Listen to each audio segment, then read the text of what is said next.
Welcome to the Space Marketing Podcast, where we look at marketing principles, strategies, and tactics through the lens of space. Hi, I am your host, Izzy House, and marketing professionals are so important in developing and growing a space company, any company for that matter. Our guest today will share strategies and tactics for connecting at in-person events like a trade show. So join me as we meet Laura Smith, Marketing Manager at Benchmark Space Systems. So lift off in 3, 2, 1. Welcome to the Space Marketing Podcast. Information relating to our discussion today and links to the video version can be found in the episode show notes on spacemarketingpodcast.com. Please like and subscribe to the podcast. It will help more people reach beyond the atmosphere. Information in this episode is for entertainment and information only. Please consult a professional for your specific situation. Several months ago, I had the absolute pleasure of meeting our next guest at the Satellite 2024 conference. It was obvious she was in her element. COVID took everyone online, and for a while, conferences were held in the cyber world. Now that we are back to conferences, attendance levels are reaching record highs for many industries, including space. We cannot replace the value of the in-person connections. As AI and bad players increase online, the value of meeting each other face-to-face increases. Today, we will chat with Laura Smith, Marketing Manager at Benchmark Space Systems, about a 360 strategy at a trade show and how to get the most exposure and connection at a trade show. So please welcome Laura Smith.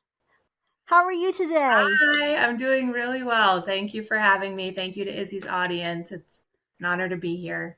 Oh, it was an absolute pleasure to meet you. And I have been looking forward to this twice. Me too. Ever since we've met in person. I had told Izzy the story when I finally did meet her in person that my first week on the job, my CEO, Ryan McDevitt, slid a copy of her book onto my desk. And I said, oh, great, space marketing. I've been in marketing for years now, but space marketing is its own thing.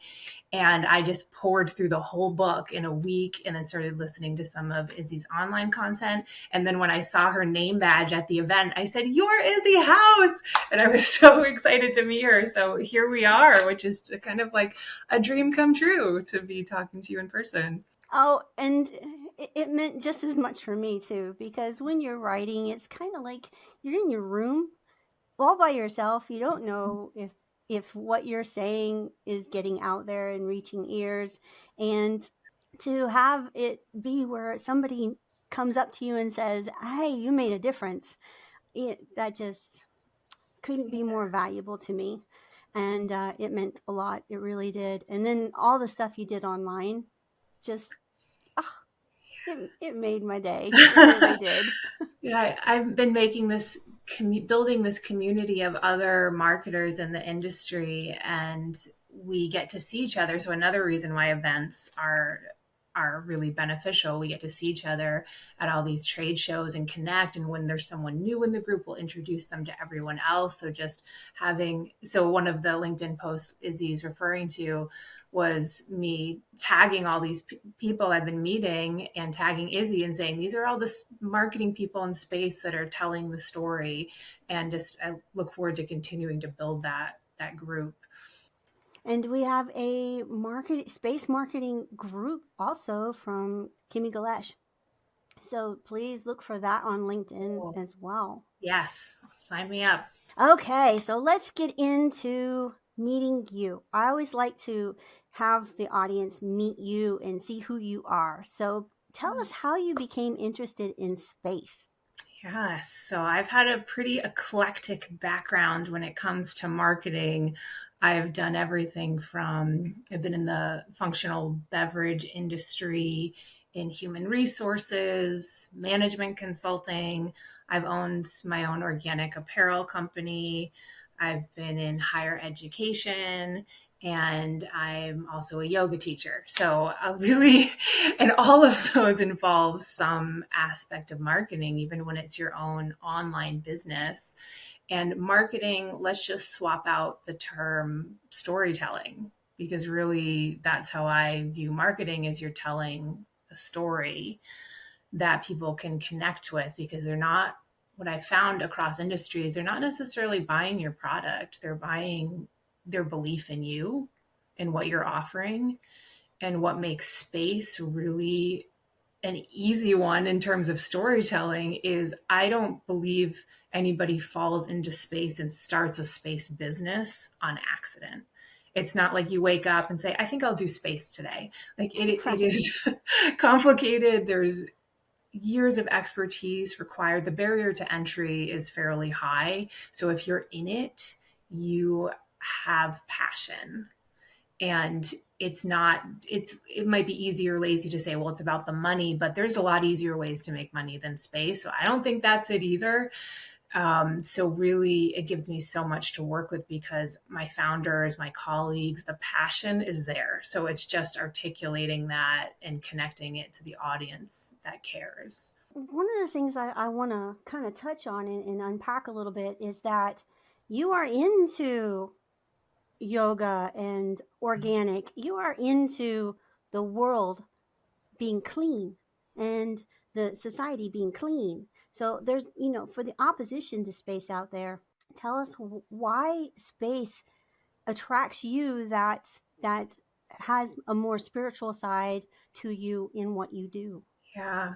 And I think being someone that was not particularly focused on space most of my life actually helps me articulate better to people in the same boat, that maybe watched Star Trek or Star Wars growing up and have some like peripheral curiosity about aliens and human space travel, but aren't really aware of what's happening now, and especially in the past decade or so. Space, what I've come to realize, it's easy to think of it as like cold and there's metal and it's sterile but it's actually a natural resource, just like our oceans, just like our forests, which we have these warm feeling towards. Space is also a natural resource. And just like any other resource, we can maintain it, preserve its robustness, treat it sustainably or not.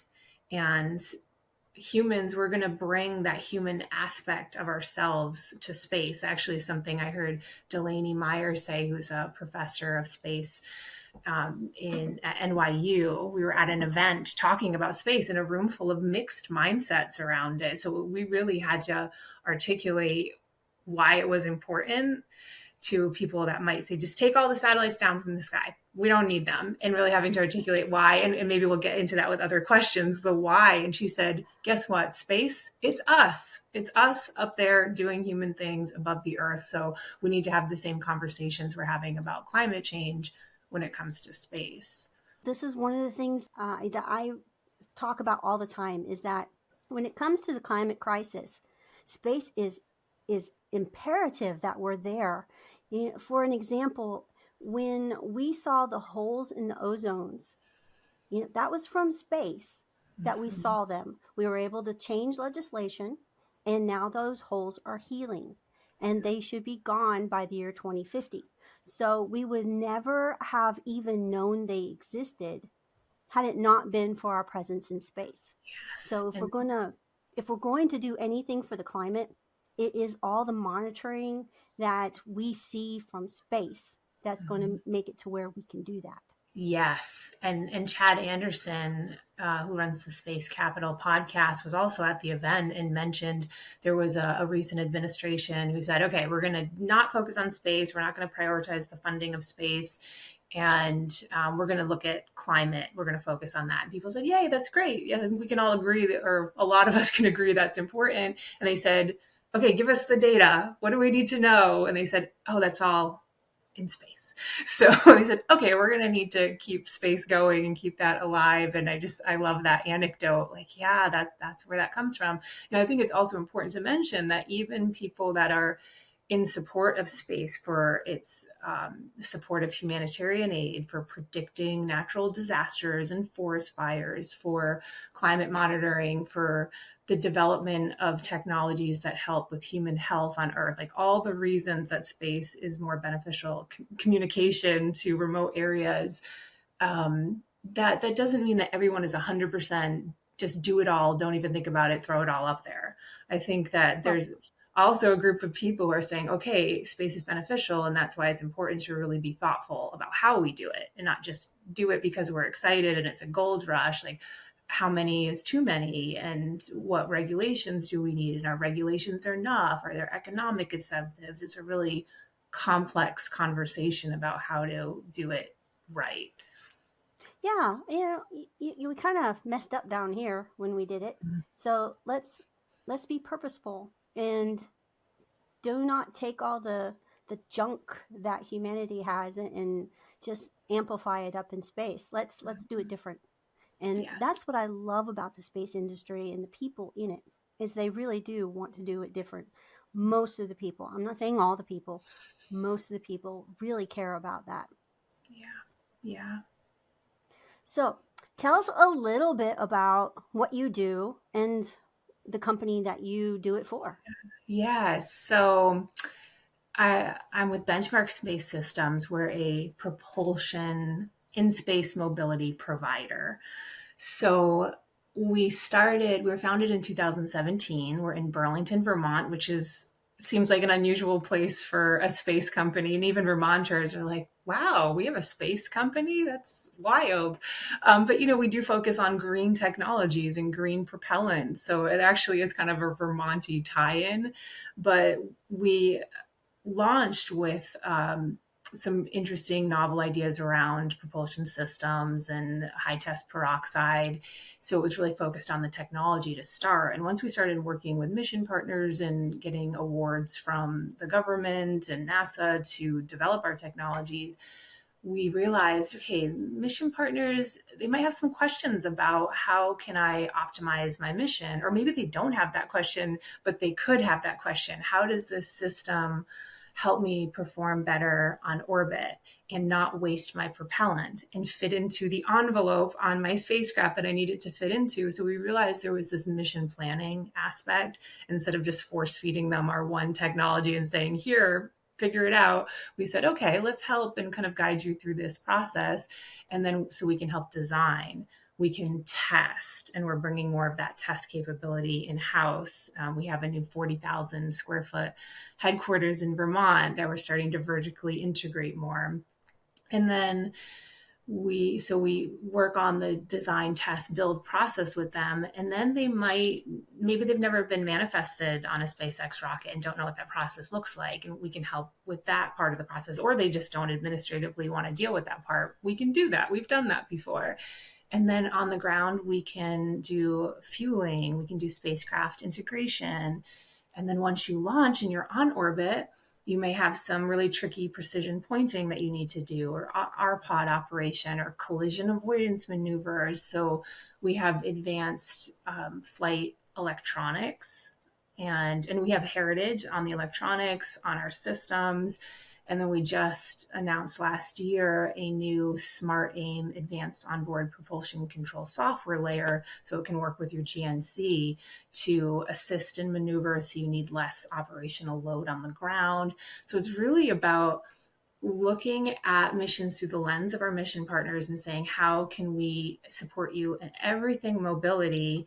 And then at the end of life, how can we help you decommission your satellite? And as we know, that's going to become a requirement in the near future to have a plan for that.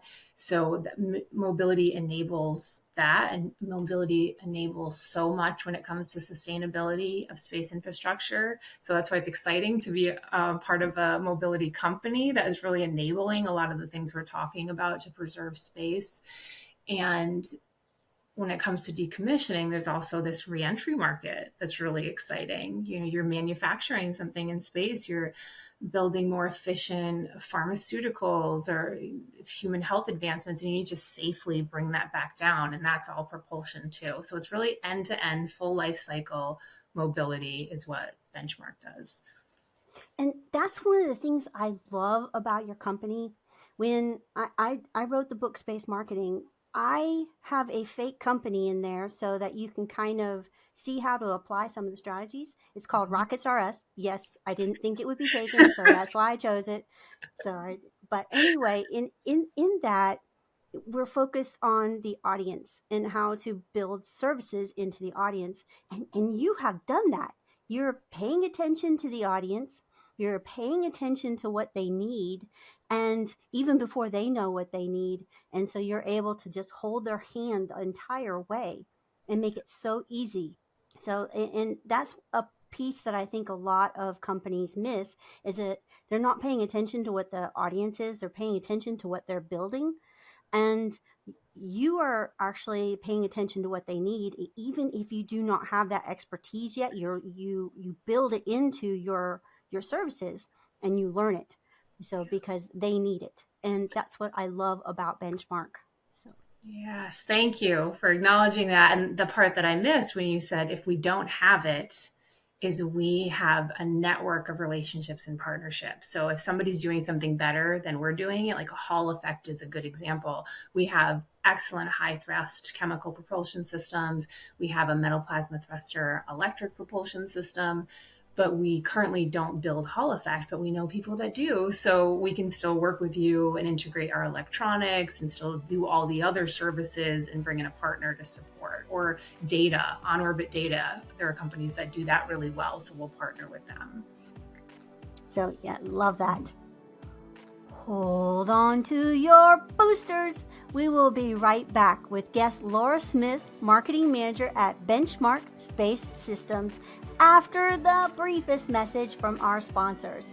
Please like and subscribe to the Space Marketing Podcast so you don't miss a thing.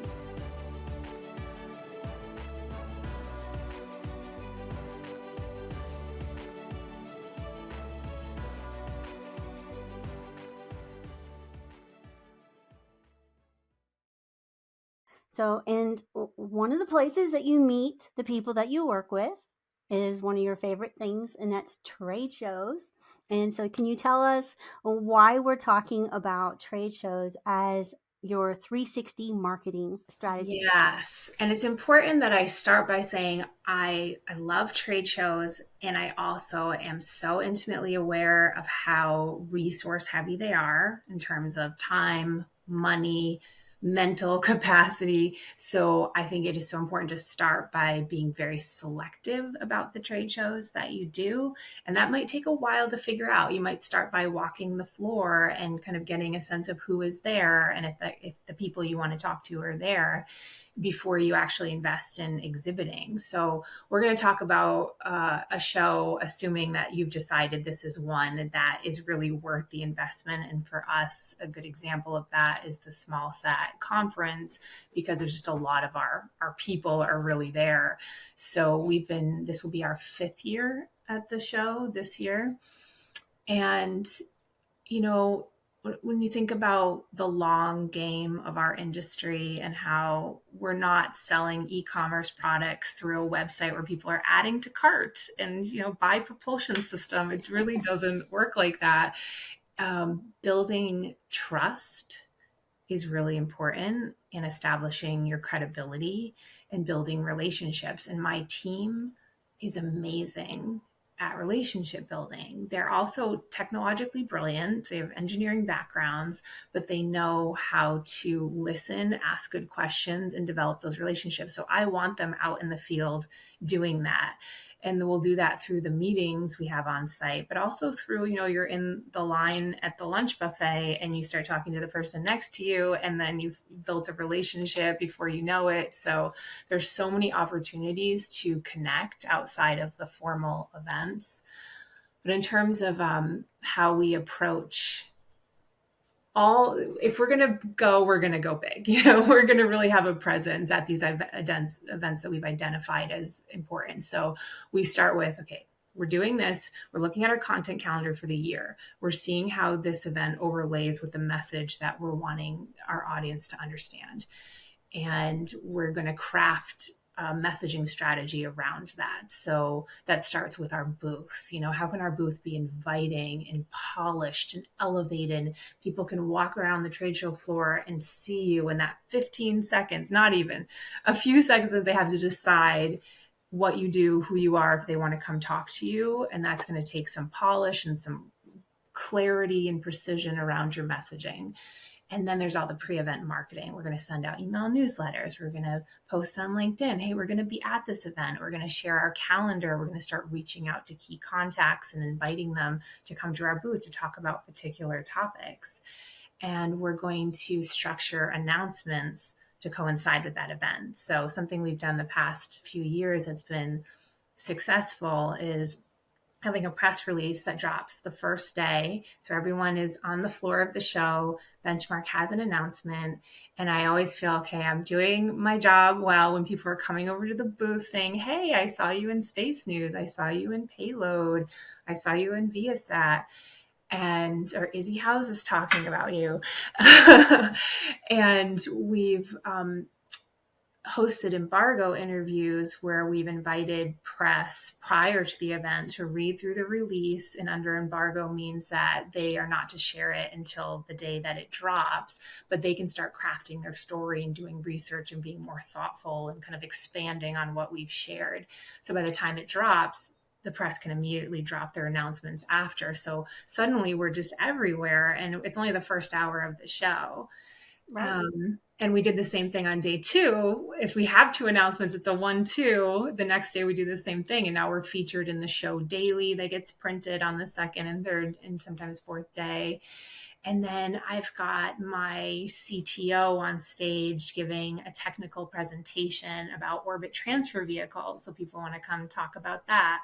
My CEO is on site doing a hosted side meeting, which is like you can grab a room and invite people and promote it to come talk about a particular topic. We're doing live 3D demos of our new Smart Aim software that we announced in the press release, so people can come and see this kind of faux satellite. They can tap it, knock it off balance, and see how the software is helping adjust and perform maneuvers and open valves and thrust and compensate. So it's this interactive live demo. And then, I get the microphone at one point. We hosted the Munch and Mingle at SmallSat Conference. So I get to address the whole conference, and I have 60 seconds to say what Benchmark is about. But my favorite, I think the most value add / fun thing that we've done at this particular conference, and my team came up with this idea. Let's have a mobility shuttle, because there are these hosted after parties all over the conference, and SmallSat does an amazing job of really coordinating those, so you don't have to say, is there a party tonight? Where are people going after? Everyone goes to the same events, and there's not a lot of Ubers or ways to get around in Logan, Utah. So we rented these 14 passenger vans and we branded them. So they're driving around town with our branding, and it's mobility, it's propulsion. So it's on brand, but it's useful. People are at a party and they want to move to the next one. They see our van pull up and we're carting them around town. Now, I'd love to stick thrusters on the back of that thing and, make it even more showy. It gets better every year. But that is really, people have come to appreciate it and now look for it. And we have a QR code and a web page that shows a map of where it will be. So we just make it better every year. And then to close out all of this, so, our booth is active. Oh, and one part I left out is we really focus on training our staff. So our business development team is obviously, they're on the pulse of the market. They're well-versed, but we might bring engineers, that are usually in the office and not as engaged with the industry. And I love to bring them. I think it's really good for them to remember why what they're doing matters and how it fits into the industry, and to share their particular area of genius. And we want to make sure they feel prepared. So we'll host trainings and we'll talk about if they're going to be on a panel, we'll do like a speaking presentation and do's and don'ts and how to remove ums and filler words and likes. And I think that's a good value add for their career as well, to have those skills. And then by the time they get to the floor, they feel ready to, answer questions. Post event. So this is equally as important, to come back from the event. And I always host a debrief, and I have this spreadsheet I have people fill out with: how was our booth? Did we talk to the people we wanted to? Where did you not feel prepared? Just all these questions to say, did this event meet our expectations? How can we do better next year? Do we even want to do this event next year? And then I'll get into the PR metrics. What happened with our website? Who came? How many people came? Were they the people we wanted? How did our social media perform? And I'll put together a whole recap so we really understand the ROI of this event to the best that we can. So that's my very long-winded answer, but it's a lot. Well, and I want to unpack some of this because it's really, really excellent stuff. So one of the things I really want to stress that I love about what you do is you give people space. Not the literally the one above our heads, but you give them room to really digest the event and prepare for the event. I love the fact that you do trainings. So many times people are just, cranking on what their daily job is and trying to meet deadlines, and it's like, "Oh yeah, we've got this trade show. Let's hurry up and get some a speech together because we're going to be on stage." And then they hardly prepare. The messages are not syncing, and it's just a last minute throw on. And you say, no, this is one of the most important things that we do. Let's make sure that we give our staff the tools to be the best that they can be, which I think is awesome in its own right, because there's a direct correlation between how happy your customers are with how happy your staff is. And if your staff feels confident in their training, they know what they can say, then you're gonna feel confident letting them out there to do their job, and they're gonna enjoy it. They're not gonna sit there and stress over it and hate it. It's going to be a different experience for them, which in turn makes it a different experience for the people that they're meeting.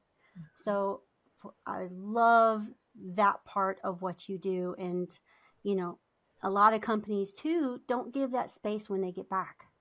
It's like they hit the ground running as soon as they get back, and everything, all those connections that they made at the show, those business cards, those names, whew, they evaporate into the ether, and all that effort, a good portion of that effort anyway, is not really utilized in the most efficient way. Mm-hmm. So yes, to all of that. And you're right. I didn't even touch on what my business development team does post event and how they evaluate the connections they made, update our CMS, and continue those relationships. That's a whole other thing. But they're, again, just excellent at that. They really just are the best. So kudos to you and your team on that. So Thank love you. it. Okay, so now we're going to talk about marketing challenges, and we're going to talk about challenges in marketing in general, and then challenges in particular in the space industry. So let's start off with, what are some of the challenges that you have with just marketing in general, just in the industry of what we do? Yeah, I think one of the first things my chief commercial officer said to me was, it's better to say less and not disqualify yourself, because it's so easy for people to latch on to this one thing that you say and make assumptions. So, and I'm like, as a marketer, I'm a talker. I just want to talk, but like, I am out of my depths with a lot of the technical, like the deep details. And I cannot believe what I've learned in just the less than 3 years I've been at the company. I hear myself, I'm like, wow, I've really stepped into this whole new world, and a lot of it is starting to click and make sense. But I know when to say, okay, I would really like to connect you with my vice president of electric propulsion to go deeper into that. So that's one challenge in this industry. And another is, when you work for a functional beverage company and you want to update your asset library and make it new, seasonal, fresh, exciting, you bring your products out to a cool spot, you hire some models and they're having a good time and they're sipping your beverage, and now you've got a whole new look and feel around your product. In the space industry, we can't go to space most of the time and photograph our products on orbit performing in the environment they were intended to. So a lot of it is creating these 3D kind of mock-ups and renderings and finding artists who can understand how to do it correctly, because if something is incorrect, someone that knows, it's going to, like, their eyes going to twitch, going to be like, the sun's at the wrong angle and this is, it wouldn't orbit that way. And it was a huge learning curve for me to be like, yeah, but it looks cool, and my team have to be like, yeah, but that's not, it wouldn't function like that in space. So that was such a huge challenge. But also I see homogenization of a lot of the look and feel of our space brands, because maybe we are using a lot of the same designers and doing a lot of the same things. So I do want to bring people in from out of the industry to contribute their artistic vision and their creativity and really take things in new directions, but they'll just need some coaching on not to just go too far into the galaxy and focus on, what we're doing, which is mostly like Leo geo around the Earth. It's not deep space with like bright purples, and it's Earth horizon. So that was a big learning curve on the visual side. Yes, because it's very important, if they see something that's not right, it kind of it triggers a distrust in, okay, well, if this isn't right, then what else is not right? And they're being dishonest with me, because especially with space, we can't see it from down here. So I could pay for a satellite and not know it's really up there. And so there's a huge level of trust that is on the client side, that you are doing what it is you say you're doing. So it is important that every aspect that of your outreach is truthful, Yeah. and because you don't ever want to have anything corrode that trust. It's everything.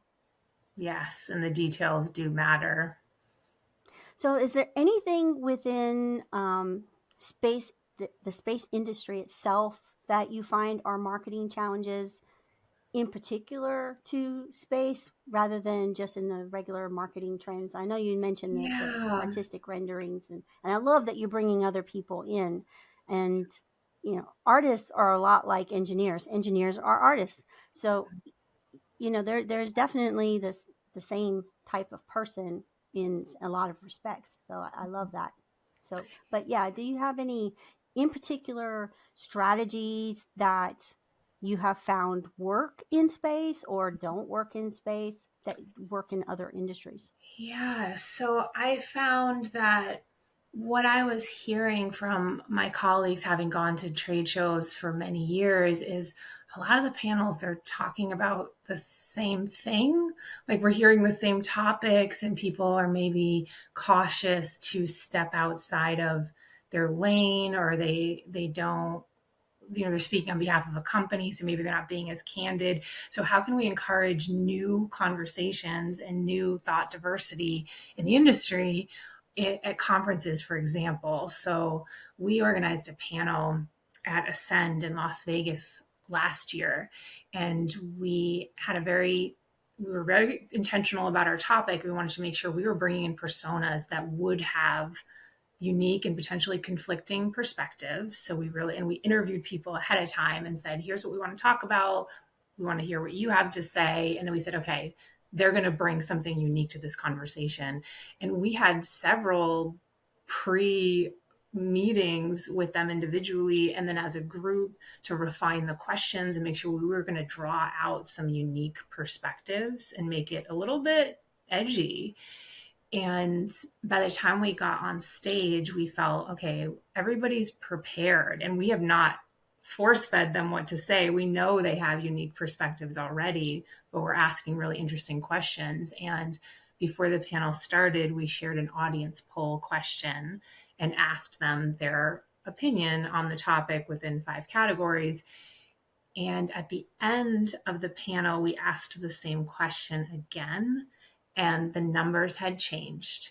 and people had thought about the topic in a different way and changed their perspective. And we said, that is a win when we can actually move the needle and get people to think differently and provide like unique contributions to the conversation. So that was satisfying to me to feel like we're not just regurgitating the same topics we've been hearing. Well, and the last 60 years has been a lot of regurgitation.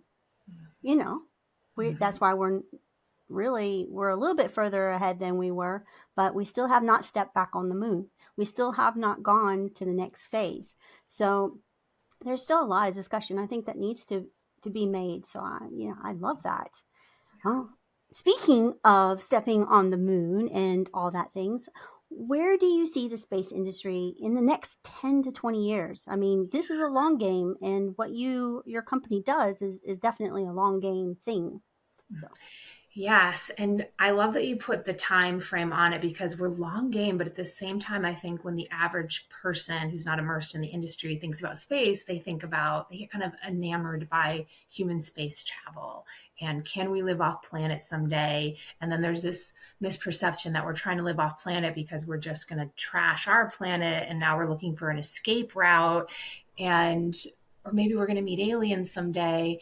And what I find much more interesting and timely since I've been in the industry is what is happening in the next 10 to 20 years. That's really the biggest determinant of whether or not future generations will even have access to space.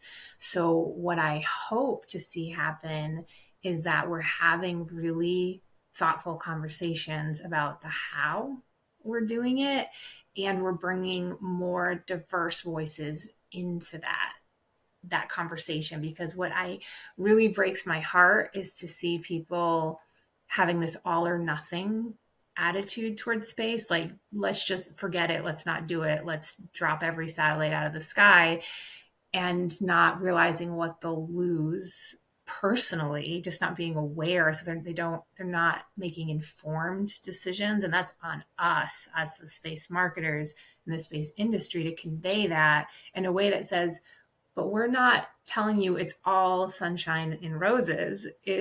We need more problem solvers, more voices. Are there people that have done well in other industries? Do we have examples we can pull from other industries to do it right in space? So I want to see the people that are on the fence to get involved in the conversation and contribute their unique perspective to the conversation. And I love the diversity. I heard a statement this past week that says the reason why we need diversity in space is because when we go out to space, we're taking all of humanity with us, not just a segment of that humanity. So we need to be inclusive of all humanity. And I love that. So, all right. So the final question for the day is, what thoughts do you want to leave our audience with today? What do you want them to mull around as they go through their day? I love this. And this is, again, more for the outside the industry, but don't throw the space baby out with the bathwater, like paint it all one color. It's good, it's bad. It's very nuanced. It needs thoughtful conversation. And of course, just a totally shameless plug. Mobility is a huge part of how we can maintain space, from collision avoidance to removing the junk we've already put up there, avoiding more junk, dealing with adversaries, decommissioning responsibly. So there are a lot of subsystems and a lot of components we need. Mobility is a big part of that.